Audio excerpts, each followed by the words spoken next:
A good afternoon and a warm welcome to ENB Live, where real conversations change and shape our perspectives and opinions concerning real issues.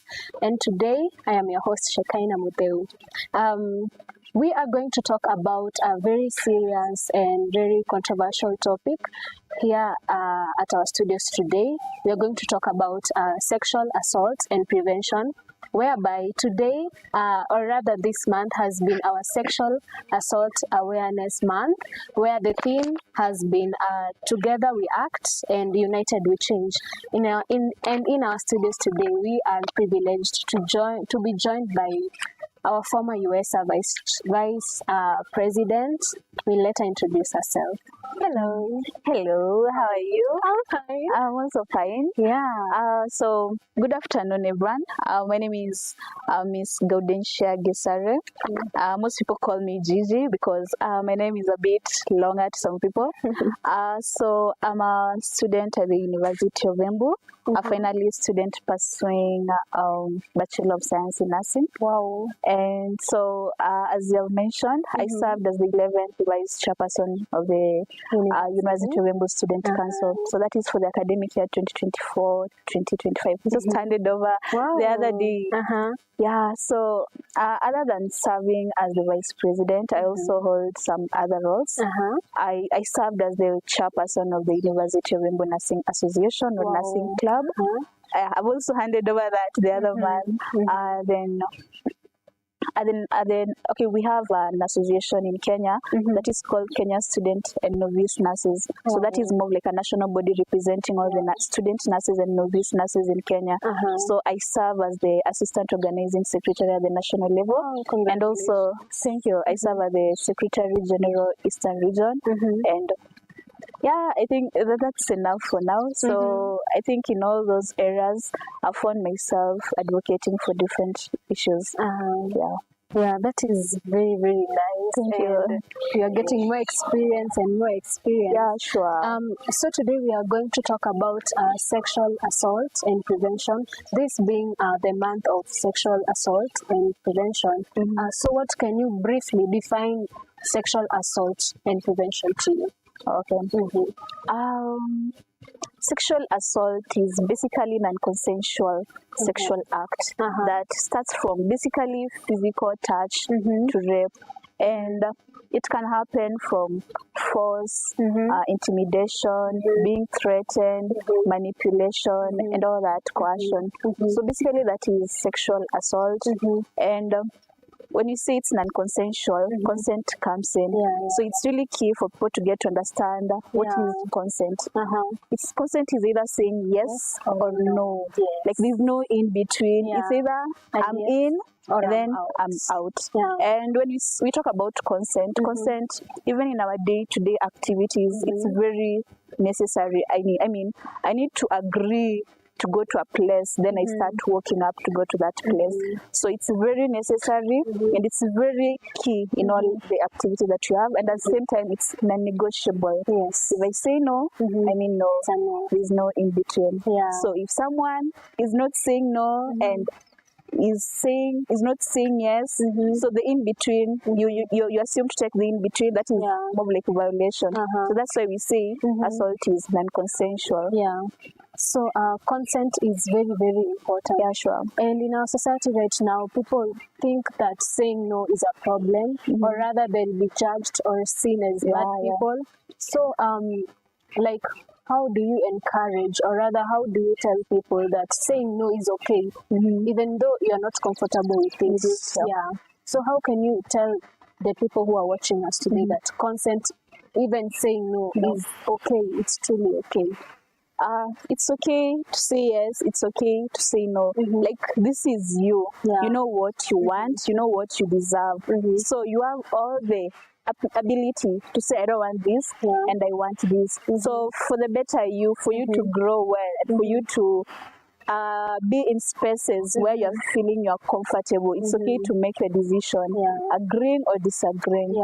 So for your comfortability and for you to achieve different things, you have to make a decision yourself. And that decision doesn't have to, like, you're pleasing someone else. You're making decision because someone will say, I said no, and no, I have to accomplish this.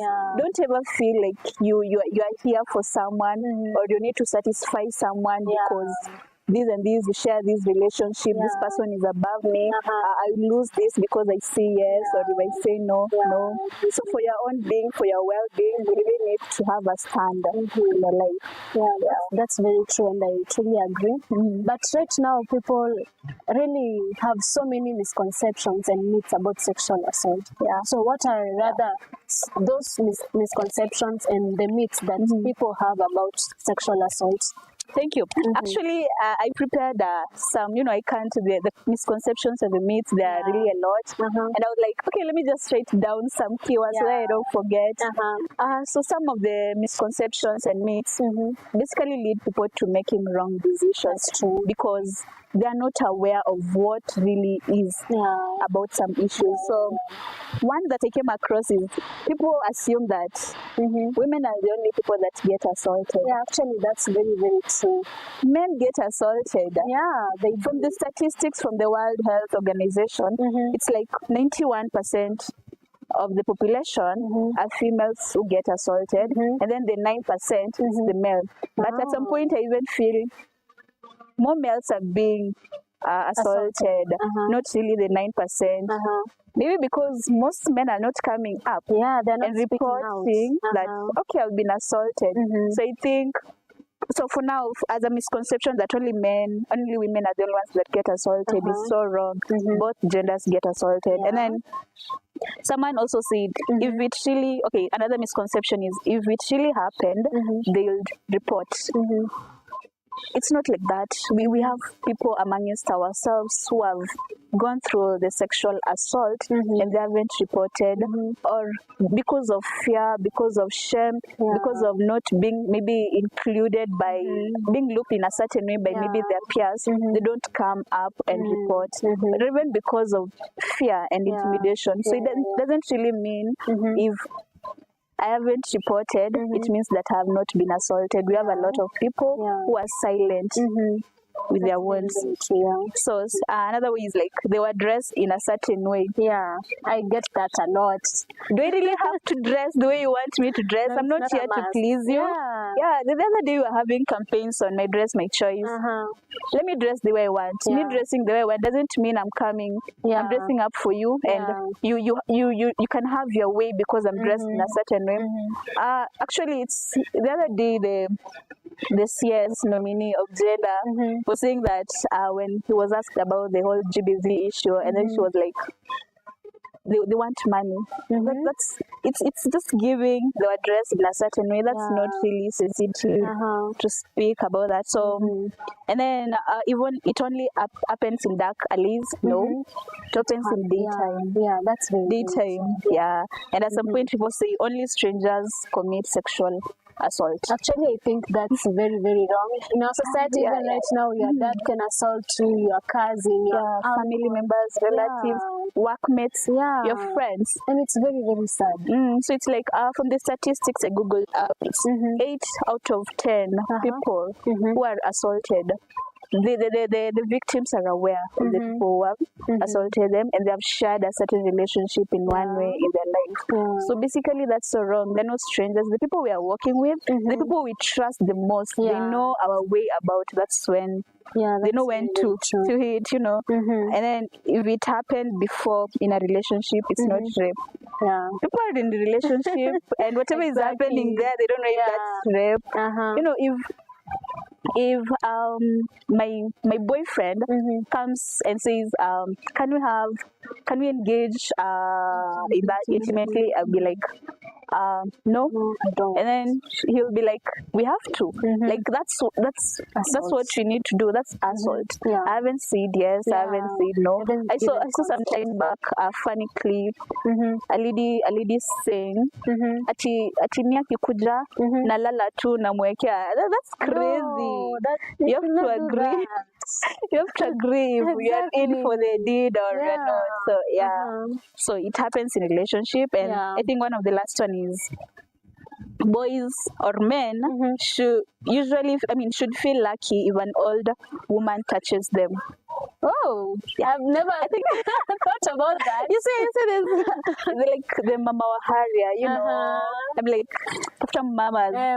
So they don't feel like that is harassment when an older person touches them. You know, under sexual assault we have sexual harassment. And sexual harassment is even me touching you in an appropriate way, talking to you in an uncomfortable way, suggesting sexual issues, or looking at you in a certain way, touching you, drooping, pointing at you, sending you pics that suggest that is sexual harassment. So if I want to touch you in a way that is depicting sexual issues, you will feel harassed. So men, that is not it's not mama haria, that is abuse. That is you not feeling good. And then the last one is actually you mentioned it, sexual violence only happens to certain people of certain type of people. Like we say it only as we said it happens to both genders, not the women. At some point we see it happens in the village, maybe to those people who are not yet enlightened about life. No, it happens even in high places. We have political leaders, you know, assaulting even the people they interact with in one or the other. So whatever the background, wherever the place you are, you can be a victim at any time. So you need to stand firm, and know what you really want, and just say no to such deeds. And you know, it's basically very, very sad that right now, if you want a job, or rather you're looking for a job very, very hard and you have not gotten, there's that boss or that person who is above you, who is telling you, you're supposed to do this and this and this, come and touch you, come and do this. I know, they just chilled and someone is texting you, hey babe, I'm like, yo, you're my boss. Why are you calling me babe? Why are you calling me dear? Do you have a wife?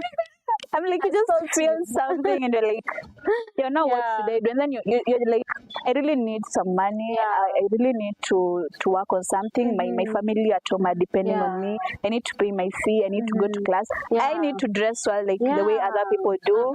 And they're like, this is the only way I have to get money. You know, people are in those dilemmas in one or the other. That's very, very true. And rather, so many people are going through sexual assaults and they are afraid to speak out. So why do you think so many cases of assaults do not go unreported? Or rather, maybe here at our university, so many students, they are being assaulted by their peers, but they do not have the courage to go and say. I can think of one, maybe because of fear of what others will say or what you're going to say to the person that you're going to report to. So what are the other things that people have, or other people think that it seems like they can't go and report it?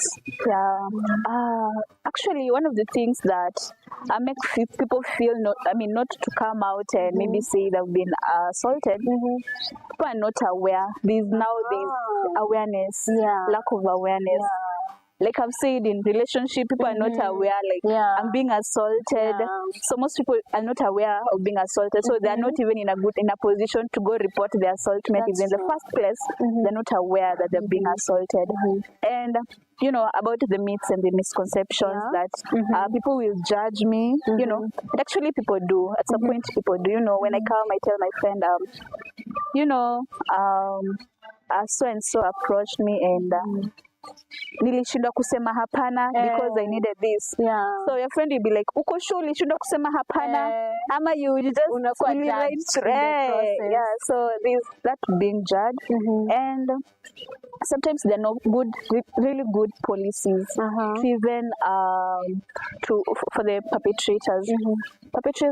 Most perpetrators are walking around free because maybe I went to the court and I reported I was raped in one or the other, and my perpetrator had some good money, some high rank person, and bribed and all that. So I'm still ending up as the bad person. So there are no really good outlined policies to punish these perpetrators.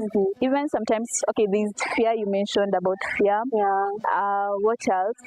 Some people go to hospitals and then they don't get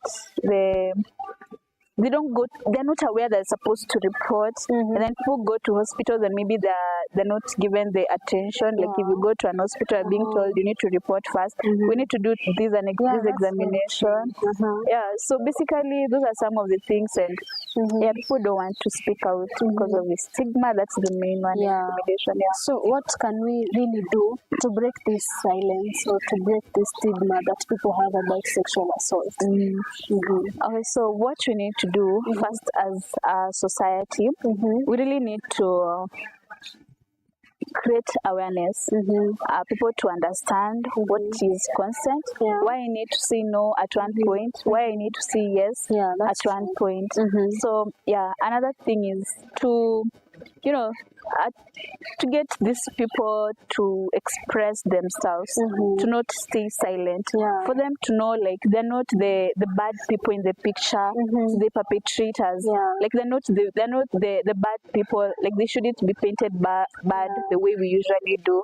So they should come forward and seek justice. Another thing that we need to do is to embrace these people in our society. That's true. The fear that comes in, the stigma that comes in. So if we come up with some good peer groups, we have some family support, institutional support, group support, and people will feel like they're included, they're in the right space, and I can express myself. Even if I have this challenge, they can speak up. So those are some of the basic things that we need to do. And widely, we need to look into the policies, that GBV and the sexual assaultment issues, so that if I come on board and I report an issue, I'm very sure I'm going to get justice. This person is going to be punished in one way or the other. And I think for us being students, for us embracing one another, and having these peer groups will really, really help. Because if I am assaulted, then I have low self-esteem, to go and tell a person of the higher rank, or maybe a peer counselor, or who, I've been assaulted and this happened. But if I tell a peer just like me, a friend of mine, I think there's help. So for you being a leader, and being our former US vice president, how was the feeling? Oh God, I was the former. That was so fast. My tenure was really fast. It's just the other day I was in my first year. The other day I'm in my third year. The other day I'm the vice president. The other day I'm out of office. Now I'm being called former. Okay, I'm meant to see that. But anyway, so about my journey as vice president. My journey as vice president hasn't been easy. As I told you earlier, I'm a nursing student. So I go for 3 semesters, and I have to go to classwork. I have to go to the clinical placement. I have to balance my classwork and the leadership role that I have. So most of the time, that was my biggest challenge: balancing academics, balancing my leadership role, balancing my social life. At one point in life, at one point, a friend of mine just told me, you need to get yourself a life. You can't just be waking up and your schedule is like, you need to go to this meeting, after that meeting go to class, and then after class go write these letters, after this go to this meeting, after this Gigi have a life. You need to like come kujata shere once in a while. I'm like, I'll get a life. So basically that was the main challenge. But my journey has been good. I've really learned a lot. I've seen bright minds. And that is more like encouraging me each and every day to be a better person. At the same time, I've advocated for different issues for my students. That is the basic thing why people voted you in, to represent students in different platforms, in meetings, even at policy making, even, at the management, pushing for different agendas like security around. People have issues, students have issues. They just call you at 3 a.m. They're like, no, Jiji, when vice president wetu na sisi tunaamini utafanya this. So that's how it has been, and I'm glad I did one or two things in maybe advocating for different issues for my students. And actually, one of the main things that I'm proud about is I'm not being selfish because I come from the School of Nursing, but you know, when you're in that position, you have to ensure that home is good at some point. In my school, there was an issue where for nursing students, like right now, we have nursing students who are supposed to graduate in September, but they didn't. Oh, why? Yeah, because you know, they're supposed to complete the semester in October, but because our graduation is in September, you know, you are finishing October, you have to wait till the next year. So I was like, there's something most probably that can be done. So one of the main ones that most people maybe congratulate me and I'm maybe proud of is our curriculum was reviewed, and right now I can proudly say I'm graduating this year. So because of the curriculum review for the School of Nursing, we won't be having those students who are remaining back while others are progressing. So my journey has been good. I'm proud, and I appreciate all the University of Embu comrades for giving me this chance to lead you, and thank you very much. Wow, and I'm very sure they're happy I hope so, yeah, sure. Their leadership in that process, and even the nursing students, they appreciate for the thing that you have done for them. Actually, the nursing student, the nursing club was literally my family. So they even got to, you know, politics because of them. You know, you need to mobilize people for you to win. So my background, you know, my base was like, I'm from the chairperson of Nursing Association, because before I've never been a delegate, by the way, in my campus life. I've never held any political position, but though I vied in my first year for female delegate and I lost, and I was like, I don't think this is my thing. So yeah. Okay. So going on, what are the steps that you have taken as an advocate of sexual assault and prevention? What are the steps that you have taken to ensure that students are aware and they are, you know, free to speak about sexual assault? For me, one of the main things I feel I did, especially during my tenure, is I did organize mental awareness talk. It was online, and the theme was about promoting resilience among campus students. When we narrowed down to some of the causes of sexual assault, is people sometimes are not mentally stable. People have a lot, including even substance abuse. You know, when I take a lot of alcohol, my judgment is tampered with. So in one way or the other, I might end up just assaulting someone without knowing. You know, so mental stability is really something key. Emotional stability, emotional intelligence, getting to understand what you can do, what you're supposed to do at the moment. So I think that webinar on resilience, people getting to understand that even if I'm going through this, I really don't have to go to other extents to be able to achieve this. Basically that one. And we have policies in the university about sexual assault. Actually, at one point, I got a case.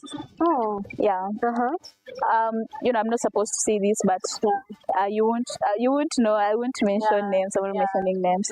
A student, a first year actually, came. Actually, was called by the deputy dean, and the deputy dean called me and told me that there's a first year student.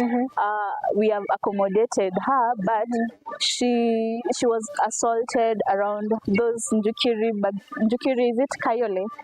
Kayole, hizo majia, usiku na ilikuwa na mtu wa boda.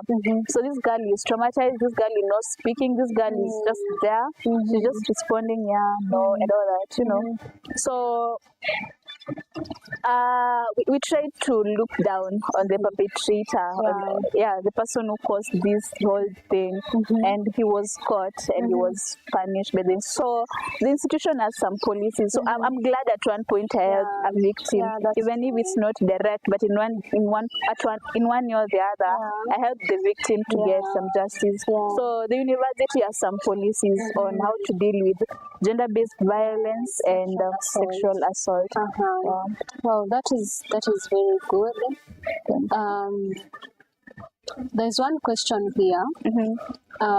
So how can you make reporting safe and less intimidating for survivors? How do we make our reporting safe and less intimidating? First, as I said, people are getting intimidated because of how we are viewing the whole thing. Because of how sisi wenye hatujafektiwa, we treat them. Us embracing them and telling them it's okay to come up, it's okay to step up and report whatever has happened is very okay. You don't have to hide, you don't have to feel judged, you don't have to fear, you don't have to feel intimidated in any way. So it's us to create that awareness and bring them on board. At some point, I'll still emphasize on policies, you know, I might come up and say I was raped. Now we go through the whole process of reporting. By the end of the day, don't get to justice because of corruption. So policies, people to really try to think like, assume this was your daughter, assume this was your son. Would you still take that money to allow injustice happen for this person? You shouldn't. So to our last question and our last we are wrapping up and to our last question, what is the one thing that you would tell our viewers by looking at the camera? You'd tell our viewers about sexual assault, and we have talked about speaking out. What is your final word on survivors, on people who have gone through this, on everything concerning sexual assault and prevention? Maybe before I talk to the viewers, I'd like to give you a short story. So I'll give my character a name, or let's call her Betty. So Betty was in campus. Betty came to campus in first year. Then from a village, and in the village, our people are usually happy. Someone is going to pursue higher education studies. So Betty came. She was so happy, very looking forward to a greater future. So she came. She was well, and then during the first semester, she went home. But allegedly, this uncle of hers had some other thoughts about Betty and wanted to have something with Betty, but Betty never realized that it's my dad's brother, and I respect this guy. There's nothing he can do to me because he also shows respect. Actually, this uncle hakuonyesha any signs that I can be trusted you in that way. So because anyway, it's a family member. It's a family. You see, the closest people, are the ones. So I trust you. You're my uncle. You're my dad's bro. So there's nothing to go to sour. So one of these days now, the parents were not around. The uncle called. The uncle called Betty and told her, "Can you come to my place? There's some parcel you need to take to your parents." So Betty was like, "Okay, let me come." Then she went, and then she was raped by the uncle. I'm really trying to get how people, whenever you're being that's hard. When you're being raped, it's like you're screaming. Have you ever been in a dream and you're screaming, or maybe someone is strangling you, or someone is trying to kill you, and you're screaming, and you feel like your voice is not coming out, and someone is not hearing you? That is the silence that the survivors or the victim usually go through. Anyway, so Betty came home. She never told the mother. She never told the father. She really tried to act normal, yet inwards she was dying. So whatever she came from the uncle, she akatoa nguo zote, akaoga, nguo zenye alikuwa amevaa, akafua zote kabisa, anajiscrub, ana feel, I'm really dirty, I need to So she stayed with all that. She didn't mention to anyone. Then she came back to school. Like basically, she came back to school. I'm trying to say some of the effects of assault. She came back to school. So inwardly, emotionally, she's not okay. She comes to class, and you're seated in class, and then you feel like people will know that I've been assaulted. People will know the mentality. I've engaged with my uncle. So social withdrawal. Unaanza kudetach to na group. Unaanza uongee. You know, at some point, and then these thoughts are just a lot. Sometimes you're not concentrating, and then you're not concentrating, and then you start dropping in your class and all that. So, but Betty had a boyfriend. So Betty came back, and now the boyfriend is trying to engage her, and Betty's like akona trauma. Even when the boyfriend is like switching off the lights, darkness, and then you're afraid. Like, you don't want darkness. So most people go through that.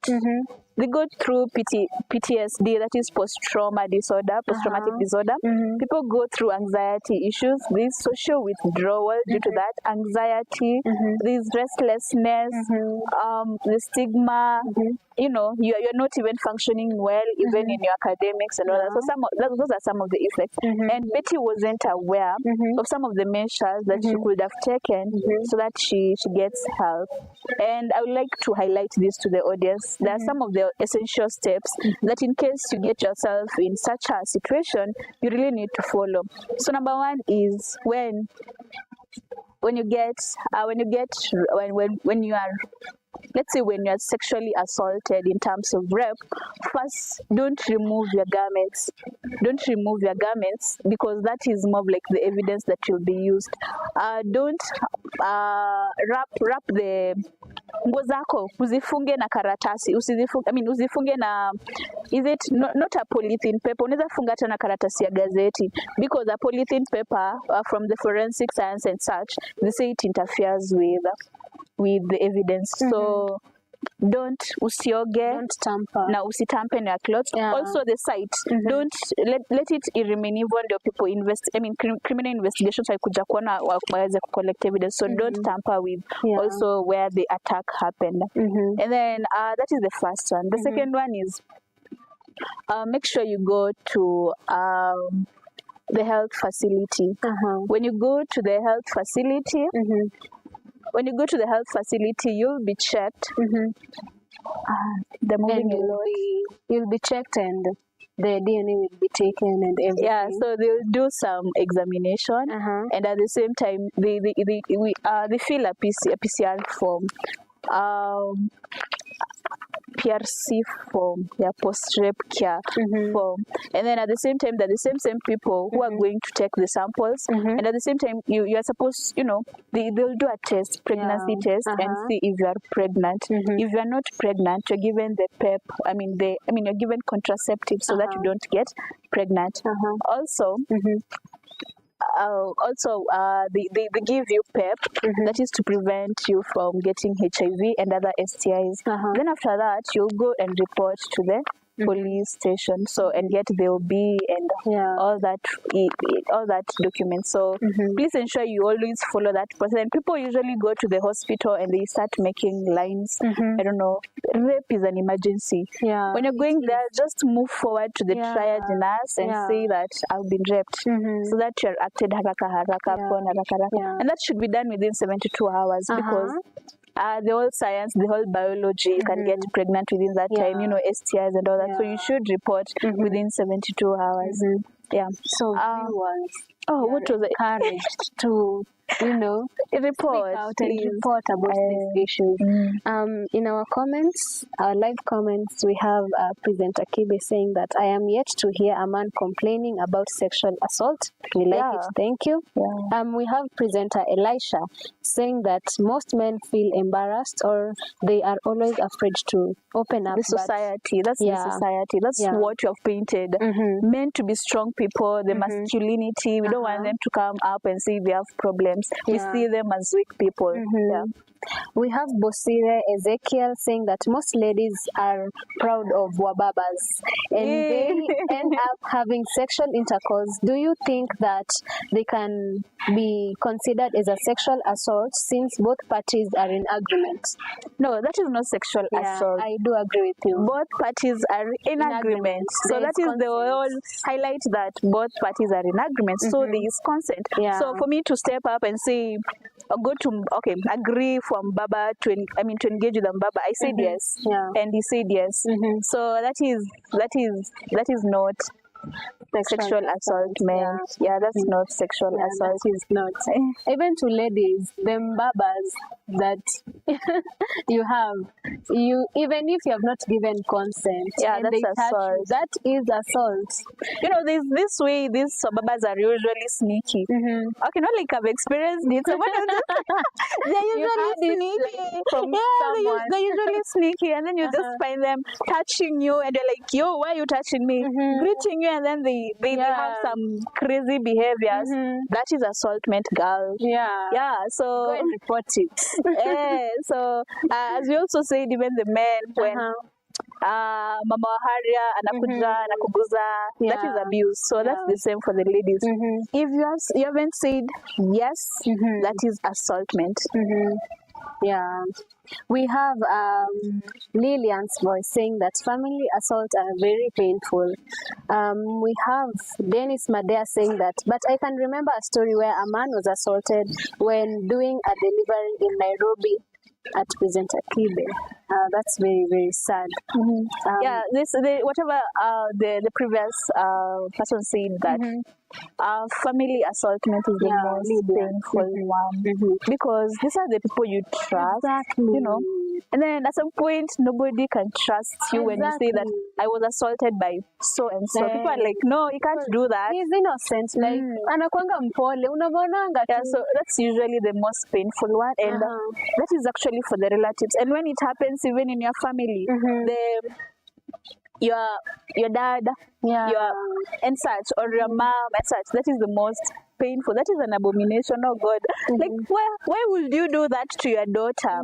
You've seen this story of this 7-year-old South Africa. You know, they pronounce the name funnily. I don't know, Kwekwe, whatever.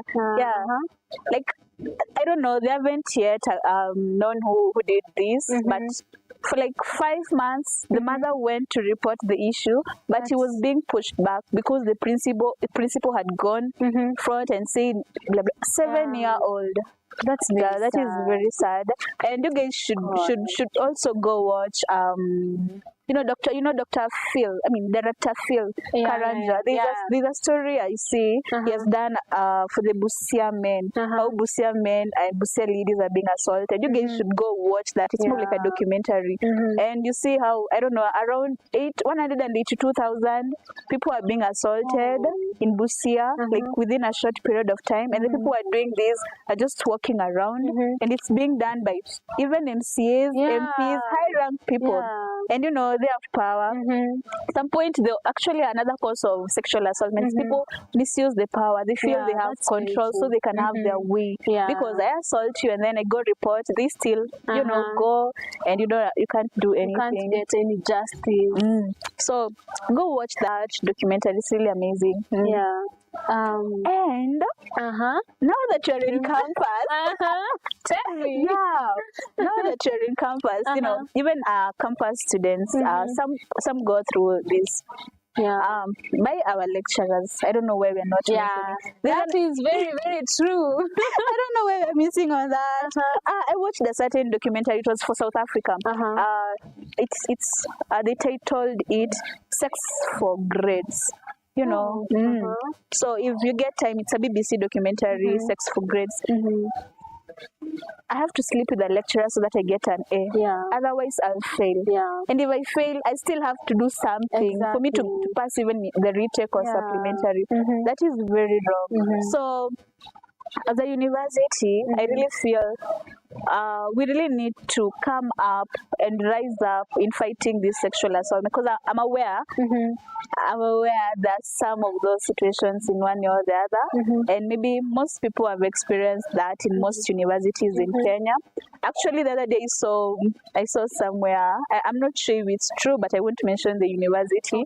Now, this is for the gents. A certain lady lecturer was telling the gents that if you don't go with me, you'll fail that unit.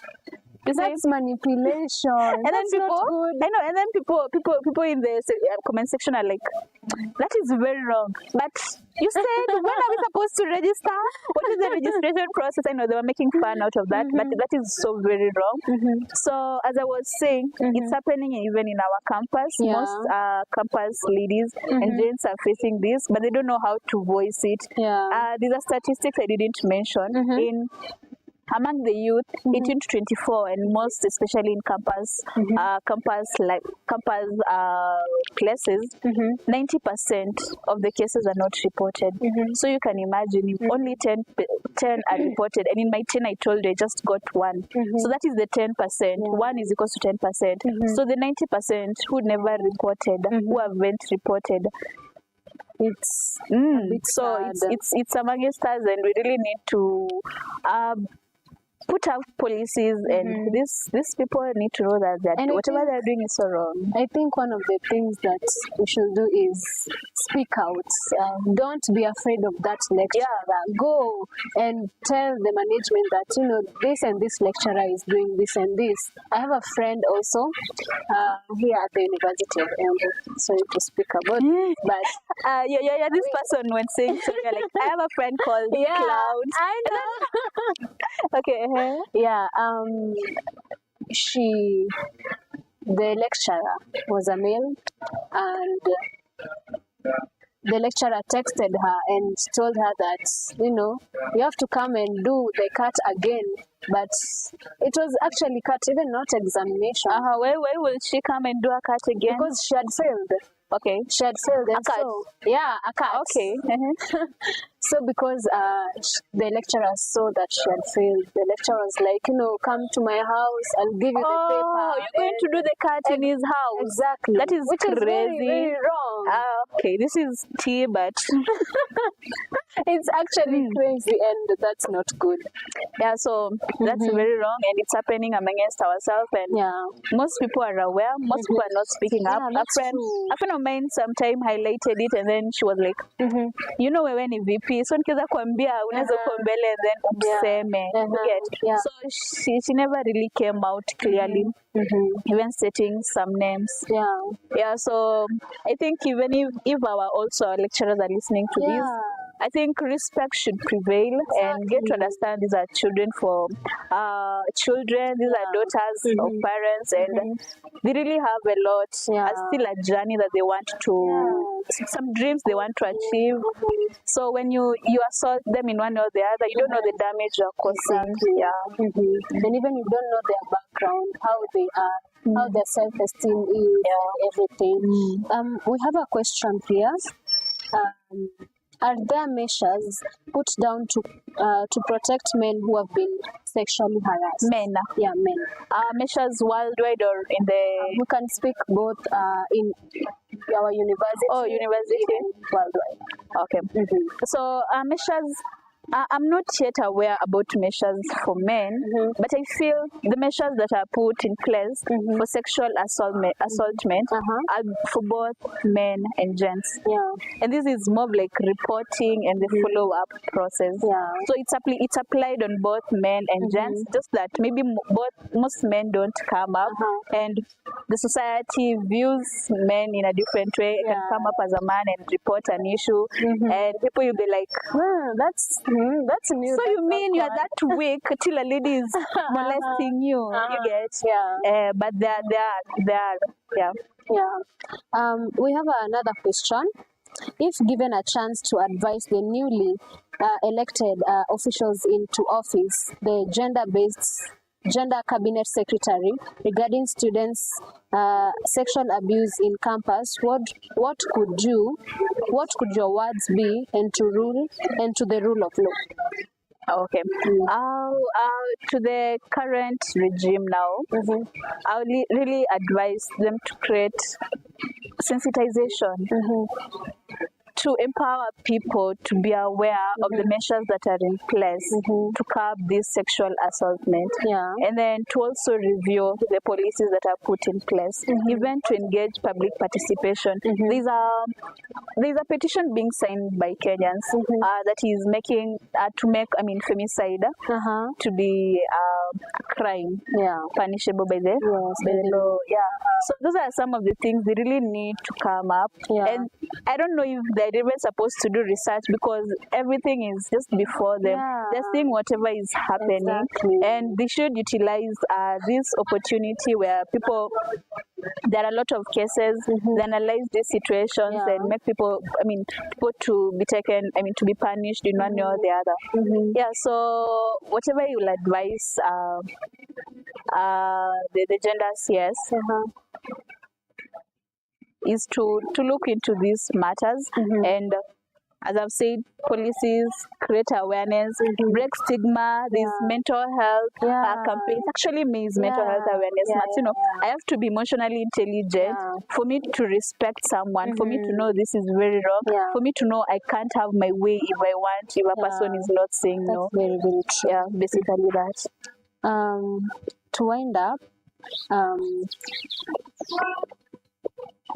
you had mentioned I was to tell a survivor something. Oh yeah, you had to tell a survivor something on what they should do if they come through on such situation.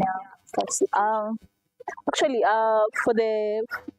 I know some of our viewers are survivors, some are victims, some are people who have experienced this and they're silent, and others are trying to figure out what do you mean by sexual assault. So I really hope in our conversation we never triggered some emotions or anything. If we did that, just take a breath, and this happens, and you're strong, you are confident, and we need to get through this together. So if you're facing any of these, come up front, step up, get a trusted friend, and tell the whole thing to a person, because a person said problem shared is half solved. So you need to come up, speak to someone, and don't feel like you're the bad person here. You're not the bad person. You're just a victim. The perpetrator is the person who is supposed to be behind bars at this moment.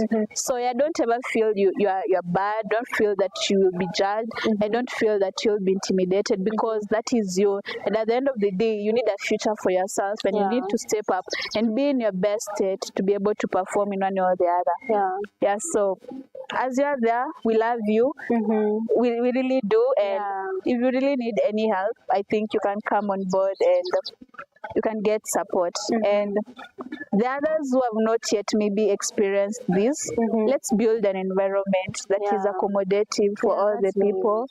Let's not encourage intimidation, judging people in one or the other. Let's embrace them in one way or the other. That's very interesting, and that's very encouraging, listening from you, and being a leader, and being a former leader, and now being I'm a leader. I'm still a leader. They say once a leader, always a leader. So behold. Thank you so much for your time and for your engagement. You're welcome. And for your kind words and encouragement. To my viewers, we have come to the end of our talk. We have come to the end of our talk, and I hope that you have interacted with us very well, and you have gotten the opportunity to know more about sexual assault and the ways to prevent, the causes, the effect, and everything. All I would love to say, and to recap, is that just speak out on each and every case you hear or what you experience about sexual assault.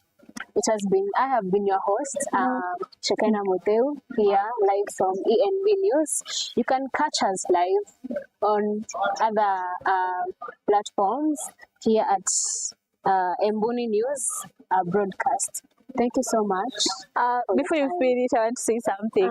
I actually want to appreciate what you guys are doing. Thank you. Yeah, this is amazing. You guys are growing up and they're doing amazingly well. Even to the viewers, I want your viewers to increase with them because whatever you are doing here, it's amazing.